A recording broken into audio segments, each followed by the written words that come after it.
Do you really think you deserve to be here? The voice echoed through the private parking lot of Whitmore Technologies, carrying a venom that Marcus already knew all too well. Richard Whitmore III watched from his Mercedes Maybach as Marcus parked the 1998 Honda Civic he had just received as a gift from the company after 5 years of impeccable service as a software engineer. The car was practically walking scrap, with a dented hood, torn seat, and a noise from the engine that sounded like a warning of imminent death. "Check it out, guys," Richard shouted at the executives leaving the building. "The computer genius finally got a company car. I guess it's only fair considering he purposely paused, letting the prejudice hang in the air like toxic smoke. Marcus Reyes was 29 years old and never imagined that his greatest professional achievement, developing the algorithm that increased Whitmore's profits by 340%, would be celebrated with a barely working car and public laughter. The son of Filipino immigrants, he grew up hearing that he would have to work 3 times as hard to get half the recognition. He worked 5 times as hard.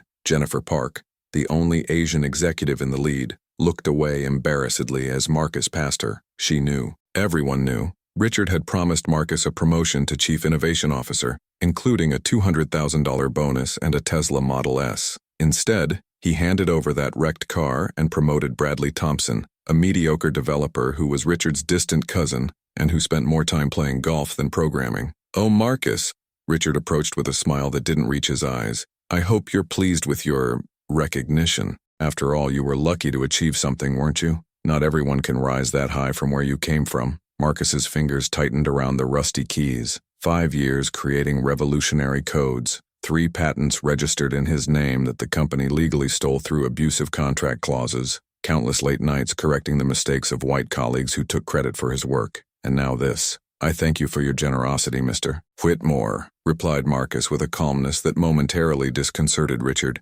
His voice carried no anger, just a calculated coldness that made some close observers frown. "Generosity?" Richard laughed loudly. "Boy, you should be thankful you still have a job here. Do you know how many people like you I could hire for half your salary? You're here because I let you." What Richard didn't notice was the peculiar gleam in Marcus's eyes. It wasn't resignation, it was recognition. For months, Marcus had been noticing small inconsistencies. Meetings suddenly canceled when he arrived, conversations abruptly halted, blind copied emails that he shouldn't have seen, but that his senior developer access still allowed. The night before, while working after hours, as he always did, Marcus had found something curious on the internal server, a badly deleted temporary file containing a thread of emails between Richard and the board. The subject, "Marcus problem, final solution." "May I ask you a question, Mr. Whitmore?" Marcus pocketed the keys, his posture strangely relaxed for someone who had just been publicly humiliated. "Of course, boy.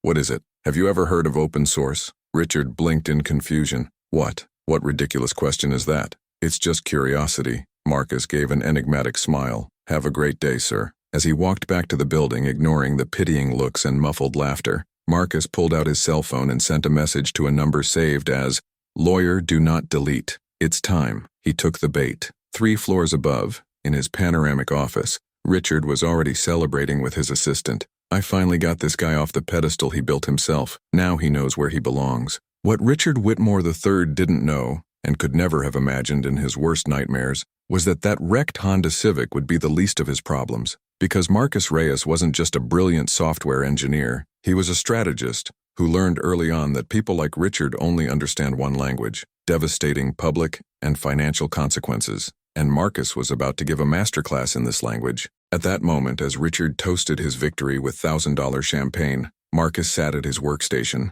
and opened a digital folder called Project Justice, 18 months. Inside, 847 meticulously organized documents, each representing a piece of a puzzle that Richard put together without realizing he was building his own destruction.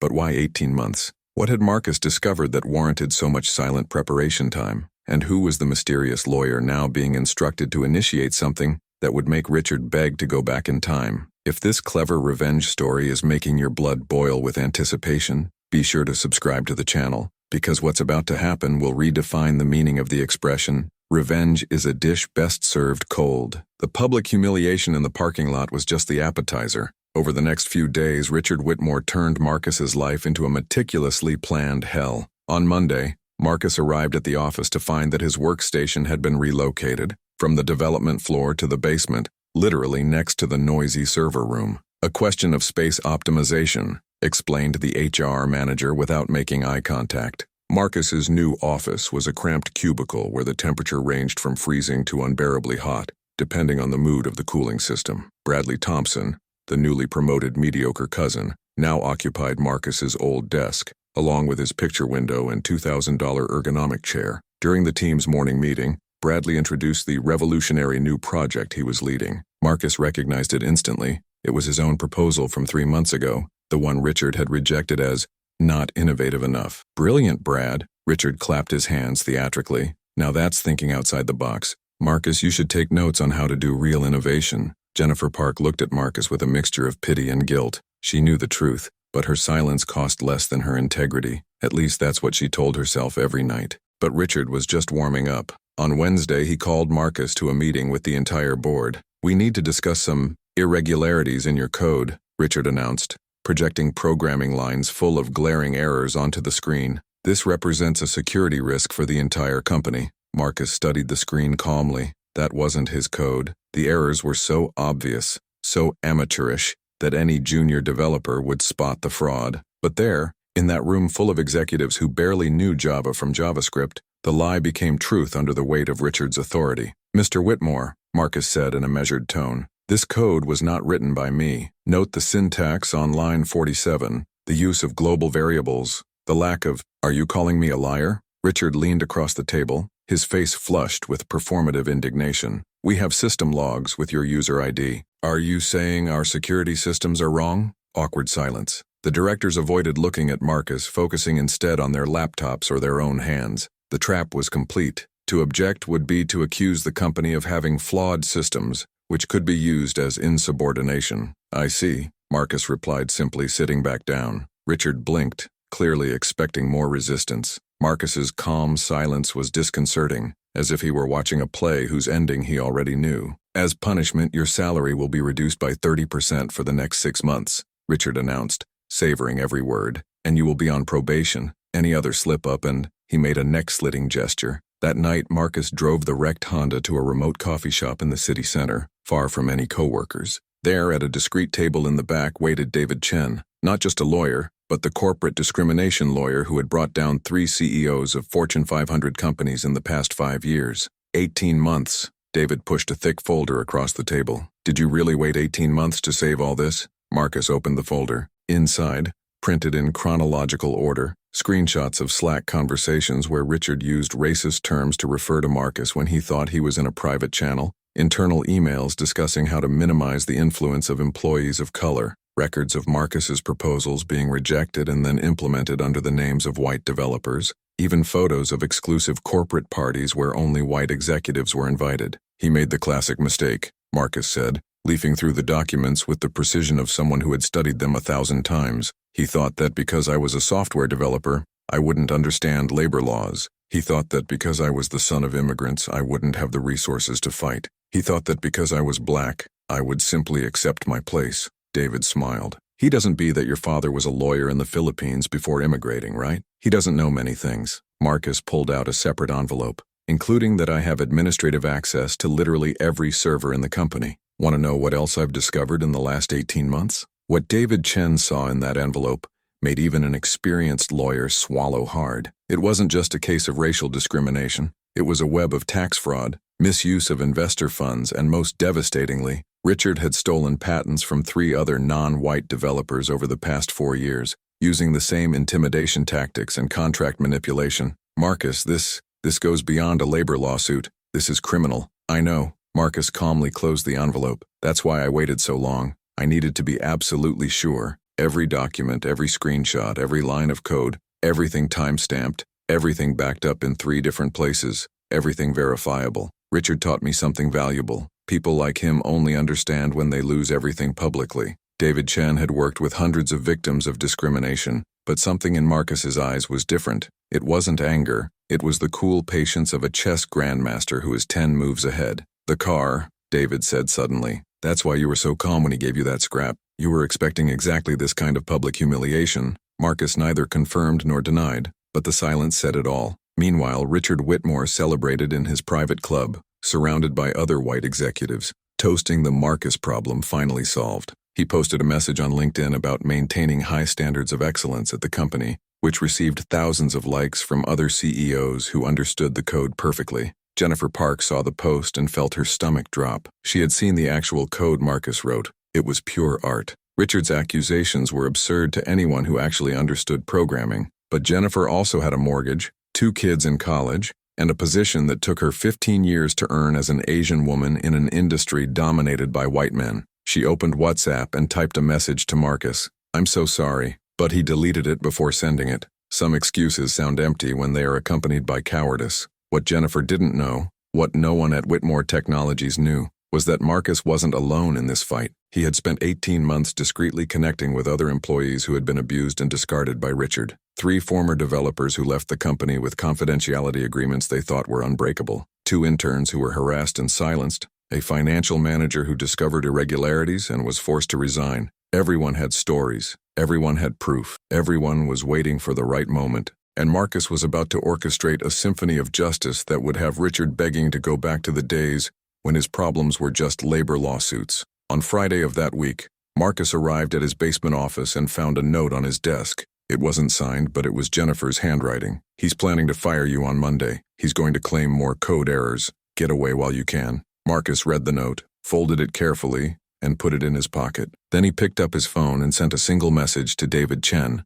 "Monday, it's checkmate time." The lawyer responded almost instantly. "All ready. The documents have been filed. The press is on standby. Are you sure you want to do this? There's no going back once we start." Marcus looked out the small basement window, seeing the expensive shoes of executives walking at street level. For 18 months he had been patient, meticulous, silent. He had documented every insult, every credit theft, every lie. He had built a case so solid that even the most corrupt lawyer couldn't overthrow it. "Absolutely," Marcus typed back. Upstairs, Richard Whitmore looked out the picture window of his office, feeling invincible. He had eliminated yet another troublesome employee, kept his privileges intact, proved once again that certain places were reserved for certain people. He didn't know he was about to find out what happens when you underestimate not just someone's intelligence, but the depth of their planning. Because Marcus Reyes wasn't just seeking justice, he was about to rewrite the rules of the entire game. Monday would dawn sunny, and with it, a storm that Richard never saw coming. Monday dawned with cruel irony. The sky was perfectly blue, as if nature didn't know that this would be the day Marcus officially lost his eminence. Nail. He arrived at the office at 7:15 a.m. as he always did. The wrecked Honda creaked as it parked, drawing pitying looks from security guards and cleaning staff. Marcus picked up his worn backpack and calmly walked towards the building, while mentally reviewing every detail of what was about to happen. "Good morning, Mr. Reyes," greeted Sandra, the receptionist, with a sad smile. She also knew. Everyone knew. Whitmore Technologies was too small for secrets too big, and Marcus's imminent dismissal was the talk of the week. What no one knew was that Marcus had arrived 2 hours early for the past 3 days, using his senior developer access to make final downloads. Not from company codes, that would be theft, but system logs, access records, email histories that the server itself maintained automatically, all perfectly legal for someone with your security credentials. At 9 a.m. sharp, the phone rang. It was Brenda from HR with that rehearsed voice of someone who has fired dozens of people.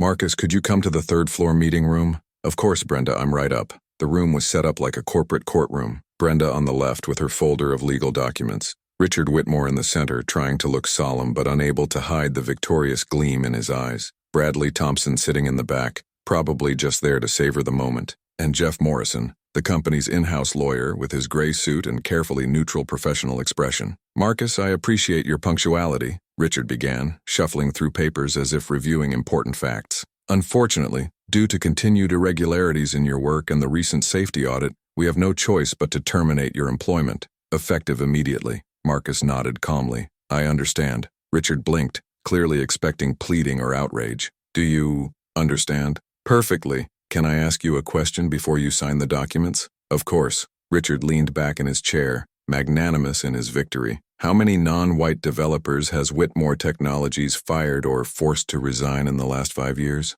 Uncomfortable silence. Jeff Morrison nervously adjusted his glasses. "That's an inappropriate question," Richard said coldly, "and frankly offensive. This company doesn't see color, Marcus. We only see competence." "I see," Marcus repeated, that same neutral tone that made Richard inexplicably angry. "So how many were there?" "This meeting is over. Sign the papers." Marcus picked up the pen, quickly read the termination agreement, and to everyone's shock, signed it without hesitation, without negotiating values, without questioning clauses, without making empty threats about future processes. "Thank you for the opportunity to have worked here," he said, standing up. "I learned a lot, more than you know." That last sentence made something strange happen on Jeff Morrison's face, a micro-expression of alarm that disappeared as quickly as it appeared. But Marcus saw it. Experienced corporate lawyers are not alarmed by anything except when they recognize veiled legal language. "You have 15 minutes to clear your desk and return your badge," ordered Brenda, following protocol. Marcus went down to the basement for the last time. His workstation was exactly as he had left it,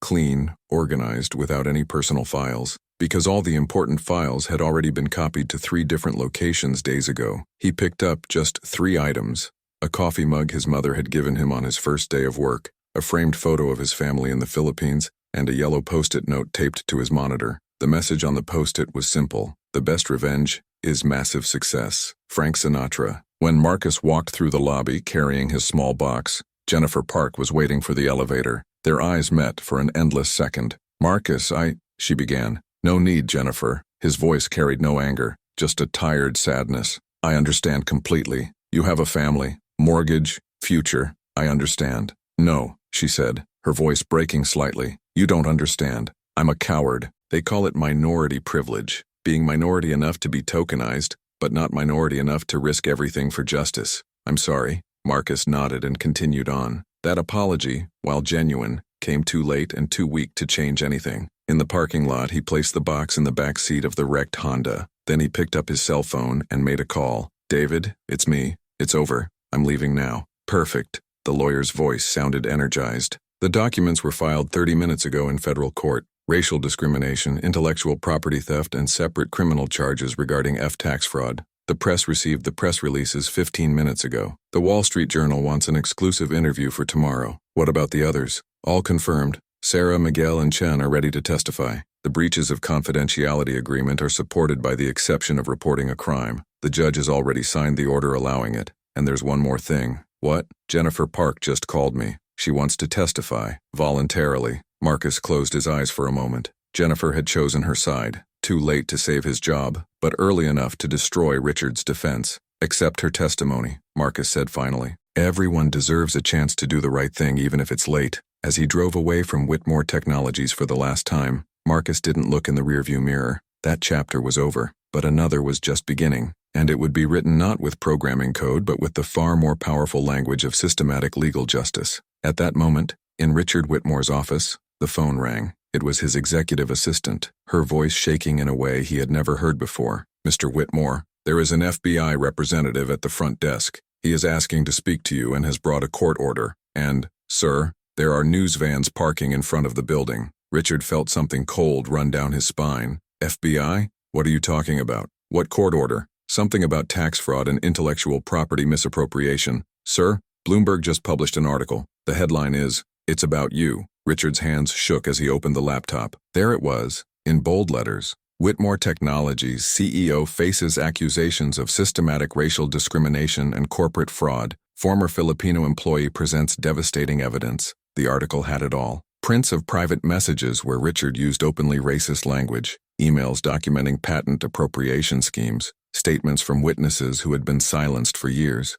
and at the center of it all, the meticulously documented story of Marcus Reyes, 5 years of professional excellence stolen, credited to others, and ultimately rewarded with public humiliation and wrongful dismissal. That son of a... Richard didn't finish the sentence. His phone began blowing up with calls, from the board, from investors, from angry customers. Bradley Thompson appeared in the doorway, his face pale. "Richard, what the hell is going on? My name is on the court documents. They say I conspired to steal credit for projects I didn't develop." "Shut up, Bradley," Richard shouted, his composure finally shattering. That Marcus, he tricked us. He was quiet this whole time, letting us think he was weak, that he would accept everything and he was setting this trap. But the biggest trap was yet to come, because Marcus hadn't worked alone in the last 18 months. He had met Sarah Chen, a former engineer at the company who left after uninvestigated racial harassment. Miguel Rodriguez, talented developer, forced to resign after refusing to let his work be credited to others.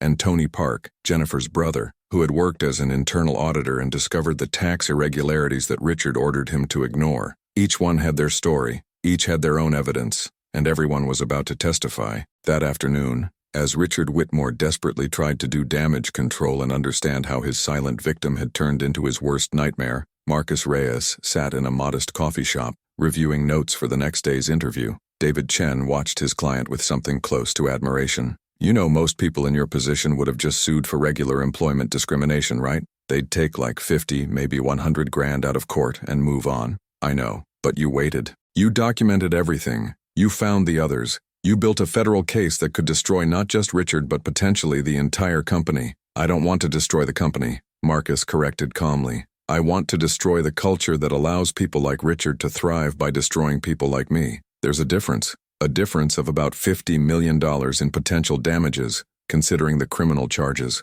Marcus took a sip of his coffee. My father always said, Anak, when they knock you down, get up slowly, because when you finally get back up completely, you need to make sure you've learned everything you need to, so they never knock you down again. I spent 5 years getting knocked down.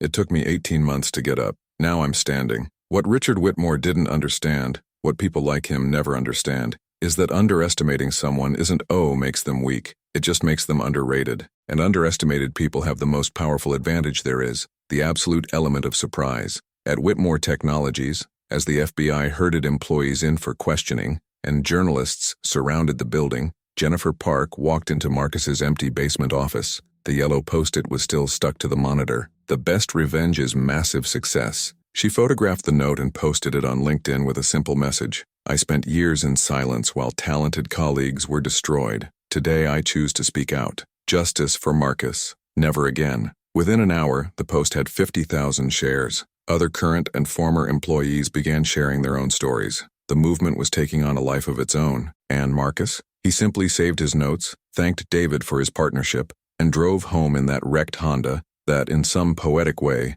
now felt less like a humiliation and more like a trophy, physical proof that Richard had completely underestimated who he was playing against. Because true revenge doesn't start when you attack. It starts much earlier, in the silent moment when you decide that you won't just survive injustice, you will meticulously document it, build an irrefutable case, and make sure the entire world sees exactly who the people are who think they can destroy others with impunity. Richard Whitmore was about to learn this lesson in the most public and devastating way possible, and the most ironic, he himself had given Marcus all the time and motivation he needed to build his own destruction, mistakenly believing that silence meant weakness. As Marcus would discover in the coming days, true power doesn't come from shouting the loudest. It comes from waiting for the right moment and then speaking with irrefutable evidence that turns whispers into thunder, that shakes entire empires. Tuesday dawned, and Richard Whitmore woke up believing the worst was over. His private attorney, one of the most expensive in Boston, had assured him that Marcus's lawsuit was typical of a disgruntled employee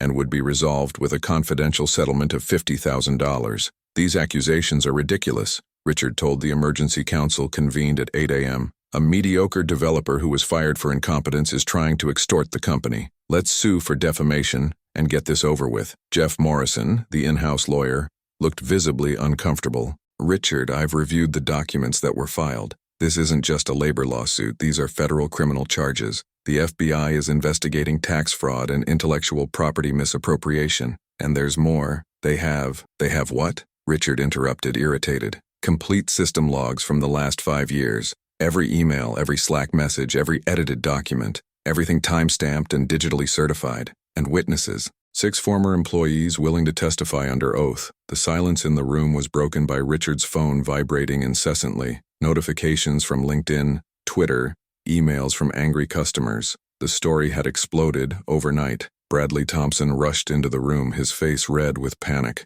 Richard, my wife just called me. There are reporters at our door. My name is on the documents. They say I conspired to steal intellectual property. I just did what you said. Shut up, Richard shouted, completely losing the composure he always maintained. You don't talk to anyone, understand? No one. But it was already too late, because Marcus hadn't just built a legal case, he had built a meticulously timed public exposure campaign. At 10 a.m., the Wall Street Journal published a devastating report, How Whitmore Technologies Built Billion-Dollar Profits on the Backs of Ripped-Off Minority Developers. The story had it all. Interviews with Sarah Chen, who developed the encryption algorithm the company sold as revolutionary proprietary technology. Miguel Rodriguez, whose database optimization system generated $40 million in operational savings, but whose credit was given entirely to senior white developers. And Tony Park, a former auditor who revealed how Richard personally ordered personal expenses to be counted as R&D investments to reduce corporate taxes. Each accusation was accompanied by verifiable documents. Each statement had irrefutable digital evidence, and at the center of it all was Marcus's story, 5 years of stolen excellence, systematically credited to others, culminating in public humiliation with that wrecked Honda. At 11:30 a.m., Jennifer Park arrived at the FBI office for her voluntary statement. As a senior executive, she had access to leadership meetings where discriminatory issues were discussed openly. Her testimony was devastating precisely because she had nothing to gain. She was willingly destroying her own career to do the right thing. In March 2023, during an executive committee meeting, Richard said verbatim, "We need to be careful with these diversity hires. They're good for marketing, but we can't let them get into positions where they really matter," Jennifer stated, her voice steady despite the tears in her eyes. "I have the recording of that meeting. I recorded everything from that day on because I knew one day it would be necessary." Richard received news of Jennifer's testimony while trying to have lunch at her exclusive restaurant. His fork fell onto his plate with a metallic clang. Had Jennifer recorded everything? How long? 18 months. His lawyer confirmed over the phone, his voice somber. "She started recording exactly when Marcus started systematically documenting. Richard,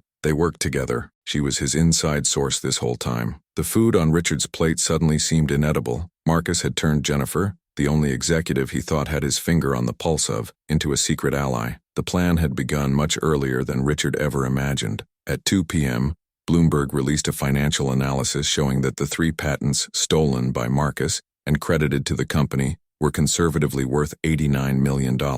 If the courts ruled that these patents originally belonged to the developers whose work was appropriated, Whitmore Technologies would face not only massive financial refunds, but loss of credibility that would destroy government contracts worth $340 million. The company's shares plummeted 47% in 6 hours. At 4 p.m., investors called an emergency meeting. Richard was informed via cold corporate email that he was temporarily removed from executive duties while an internal investigation is conducted. Temporarily, the most lying word in the corporate vocabulary. Bradley Thompson was summarily fired an hour later without ceremony, without thanks for his years of service. Just a cardboard box and a security guard escorting him out of the building. Exactly how Marcus had been treated. But Marcus's true masterpiece was yet to come. At 6 p.m., David Chen called a press conference. Next to him was Marcus Reyes, no longer the silent, underappreciated developer, but a man who had turned systematic injustice into a federal case that would be studied in law schools for decades. For 18 months, I meticulously documented not only my own experience, but a systematic pattern of racial discrimination and intellectual property misappropriation at Whitmore Technologies, Marcus began, his voice calm but firm. "I didn't do it out of personal revenge. I did it because I discovered that I wasn't the first, and if I didn't act, I definitely wouldn't be the last." Cameras clicked frantically as Marcus presented what he called Project Justice, a devastating statistical analysis showing that over the past 8 years, Whitmore Technologies had hired 47 highly skilled developers of color. Of those, 0, literally 0, had been promoted to leadership positions. Meanwhile, 34 white developers, many with lower qualifications, had risen quickly. Each of these minority developers eventually left the company, Marcus continued, and each took with them patents, code, and innovations that magically appeared as internal developments 6 months later, credited to teams led by white developers. Sarah Chen took the stage. "Marcus found me 14 months ago. I had signed a confidentiality agreement when I left the company, thinking I was legally prevented from speaking. Marcus showed me that confidentiality agreements do not protect criminal activity. He gave me my voice back. One by one, the others testified. Miguel, Tony, even Jennifer Park, broadcasting remotely because she feared physical reprisals after betraying the executive circle. Each story was a variation on the same horrific theme: exceptional talent systematically stolen, credited to privileged mediocrity, while the true creators were humiliated, underpaid, and eventually discarded. Richard Whitmore watched the press conference from his mansion, a glass of whiskey shaking in his hand. His phone rang incessantly. Lawyers, board members, angry investors, even his own wife calling to say she was visiting her sister for a few days. He planned this, Richard muttered to himself, his reflection distorted in the crystal glass. That son of a... He planned every second of this. He let me think he was winning, that he had control, that he was weak. Bradley appeared at the door, uninvited, holding a half-empty bottle of vodka. I just got a letter from my lawyers. Marcus is suing me personally for misappropriation of credit on 17 different projects. 17. I don't even remember half of those projects. Because you didn't do half of those projects, Richard exploded. I gave you credit for other people's work, and you just took it like you deserved it. You told me to accept, Bradley shouted back. You said that's how things work here, that some people do the work and other people take the credit because we deserve to be on top and they deserve to be on the bottom, Richard added, the blunt truth finally spoken out loud. But apparently that son of a... that Marcus, he didn't get the memo about where he belonged, his place. That phrase that Richard had used dozens of times, always with the arrogant certainty that the world had a natural and immutable order. Marcus was proving with devastating surgical precision that this natural order was just an illusion maintained by people who confused privilege with competence. The next morning, Wednesday, Richard woke up to official notification. The FBI was seizing financial documents from the company and his personal accounts. The tax fraud accusations weren't just corporate, they were personal too. Jennifer Park posted her public resignation letter on LinkedIn. I spent 15 years working my way up at Whitmore Technologies, believing that if I worked hard enough, I could change the culture from within. I was wrong. You don't change a rotten culture by being complicit in it. Today I choose my integrity over my career. The Post had 340,000 shares in 12 hours. And Marcus? He was sitting in a simple coffee shop, reviewing job offers. 7 top-tier technology companies had called offering leadership positions with salaries starting at $280,000. 2 venture capital firms wanted to fund any startup he decided to create. 3 universities offered paid lectures to tell his story. David Chen placed another folder on the table. Final damage calculations, considering intellectual property misappropriation, back pay unpaid wages, emotional and punitive damages. We're talking about $50 to $70 million if we win it all. Marcus took a sip of his coffee. How much of this money goes to Sarah, Miguel, and the others? Their share? About $30 million, divided proportionately. What about the remaining $20–40 million? David smiled. Half goes to you. The other half, well, you said you wanted to create a fund to help other minority developers fight corporate discrimination. Marcus nodded. That had always been the plan. It wasn't about getting rich, although $10–20 million would certainly help. It was about building a system where the next Marcus wouldn't have to wait 18 months documenting abuse because legal remedies would already be accessible from day one. The Honda, Marcus said suddenly. Where is it? In the parking lot. Why? I'll keep it as a souvenir. David laughed. Remembering what? The humiliation? No, Marcus corrected, a smile finally appearing. I remember that Richard Whitmore gave me that wrecked car, thinking he was putting me in my place, and it ended up giving me exactly the final motivation I needed to destroy his empire. It was the costliest mistake he ever made. That afternoon, as the sun set over the city, Richard Whitmore received the call that finally broke his spirit. The board had voted unanimously to remove him permanently as CEO. There would be no agreement. There would be no golden compensation, just dismissal for cause and criminal investigation that would probably put him behind bars. Bradley Thompson had already declared personal bankruptcy, unable to afford the legal costs of the multiple charges against him, and somewhere in the city, Marcus Reyes was driving that wrecked Honda back home, where his Filipino family was waiting for him with a simple dinner made with love. Exactly the kind of love and support that people like Richard would never understand, because they always confused power with human worth. The man who should have been destroyed was stronger than ever, and the man who tried to destroy him was discovering that underestimating someone's intelligence, determination, and patience doesn't make them inferior. It just makes you too arrogant to see the blow coming until it's too late to defend yourself. As Marcus would later say in an interview, Richard gave me a wrecked car thinking he was humiliating me. But what he actually gave me was the final confirmation that I was dealing with someone so arrogant that he would document his it would bring destruction if I just waited long enough. And wait, Marcus knew how to do it better than anyone else. 6 months later, Marcus Reyes sat in an office with a panoramic view of downtown Boston, not as an employee, but as the co-founder and CTO of Equity Code, a technology startup valued at $15 million just 3 months after its launch. The company, funded by progressive venture capital and focused on creating pay transparency and discrimination auditing tools for other technology companies, had quickly become a favorite case study at business schools. not just for its technological innovation, but for the story of its founder, the Filipino developer who turned systematic discrimination into a national movement for corporate justice. Two more companies reached out today. Jennifer Park, now Equity Code's chief operating officer, entered the room with a folder. She had left Whitmore Technologies 2 days after her public testimony, and Marcus hired her immediately. They want our platform to do internal auditing before they make headlines like Richard did. Marcus smiled. The irony was delicious. Companies were now paying thousands of dollars monthly for software that detected exactly the patterns of discrimination he had manually documented for 18 months. Sarah Chen, Miguel Rodriguez, and Tony Park had also joined the team, each bringing their own specialties. What began as an individual quest for justice had turned into a revolutionary business that was changing corporate culture across the country. Did you see the news? Jennifer turned on the TV in the corner of the room. CNN aired footage of Richard Whitmore being escorted by federal agents out of his mansion. The caption read, "Former CEO of Whitmore Tech faces 47 criminal charges including tax fraud, misappropriation of intellectual property, and conspiracy to commit systematic racial discrimination." The process had revealed much more than Marcus initially documented. Once the floodgates opened, former employees who had been silent for years began to speak out. The FBI discovered that Richard didn't just steal credit for other people's work. He systematically overbilled projects developed by his white staff and underbilled projects developed by minorities,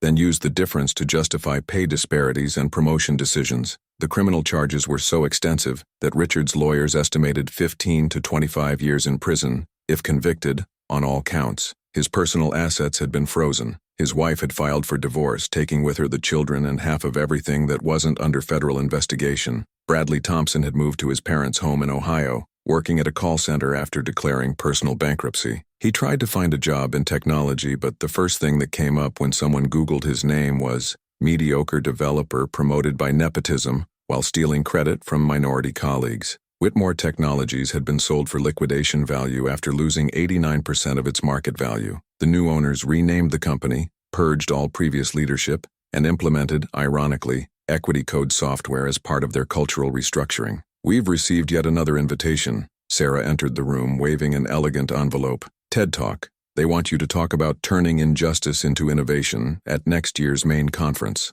Marcus took the envelope, remembering that day in the parking lot. 6 months ago, but what felt like a lifetime ago. The wrecked Honda was still stored in a garage he rented specifically to preserve it. Some colleagues thought it was weird, but for Marcus it made perfect sense. "Do you know why I keep that car?" Marcus asked Jennifer while looking out the window. "Because it reminds you of where you came from?" "No, because it reminds me that people like Richard always underestimate people like us, and that arrogance is the only mistake we need to beat them." That afternoon, David Chen called with the latest update on the process. "The deal is done. Richard has agreed to pay $67 million in combined damages. You, Sarah, Miguel, and the other 17 plaintiffs who joined later. The company will pay another $40 million in fines and penalties. And the bottom? The Marcus Reyes Fund for Tech Justice has officially been established with $20 million. It will provide free legal representation to minority developers facing discrimination at tech companies. You've basically created a permanent justice machine." Marcus hung up and looked around the office.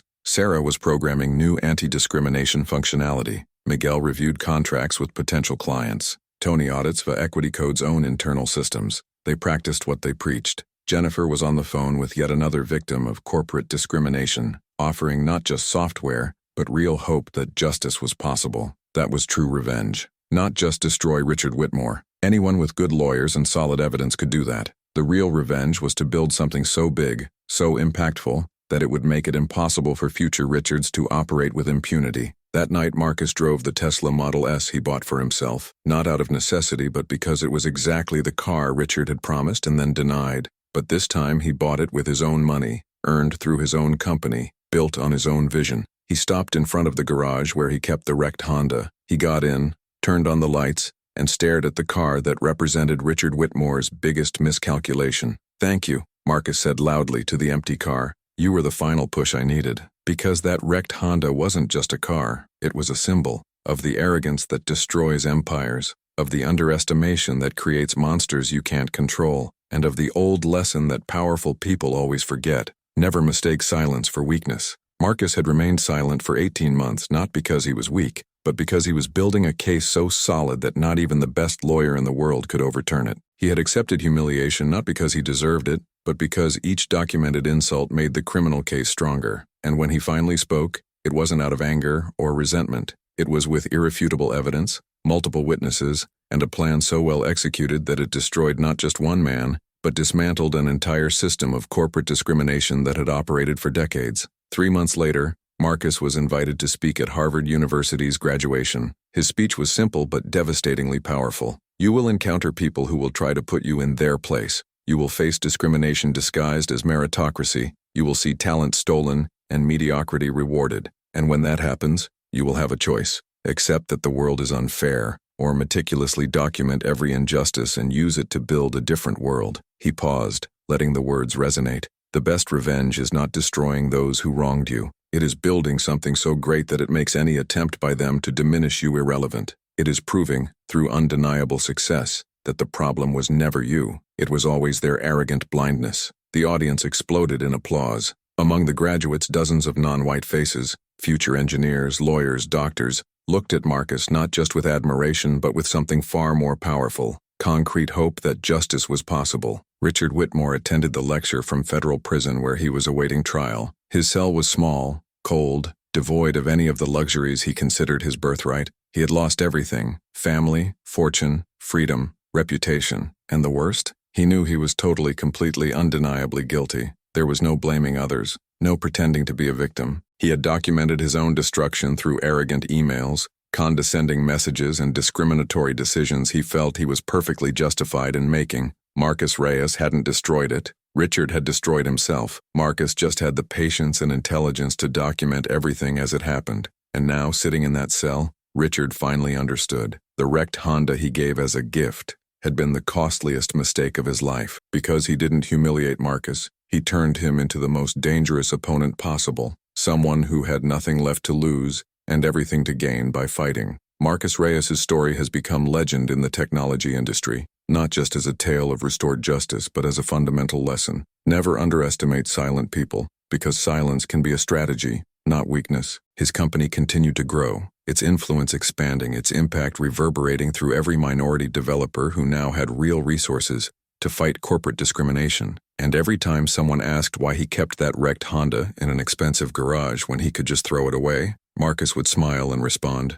"Because that car is worth more to me than any Tesla or Mercedes. It reminds me that the arrogance of my enemies was my greatest ally." Richard Whitmore tried to put me in my place with that car. Instead, it gave me exactly the ultimate motivation to build an empire that completely destroyed it. The best revenge, Marcus learned, is not doing "Are your enemies suffer," is to make them irrelevant while you prosper beyond anything they could imagine or prevent. Richard Whitmore had tried to destroy Marcus Reyes. Instead, he created the person who finally overthrew the corrupt system that people like Richard had built over generations. And that, after all, was justice in its purest and most satisfying form. If this story of perseverance, strategy, and justice touched your heart, subscribe to the channel for more stories that prove that true strength comes not from inherited privileges, but from resilience gained through the battles that transform victims into revolutionaries.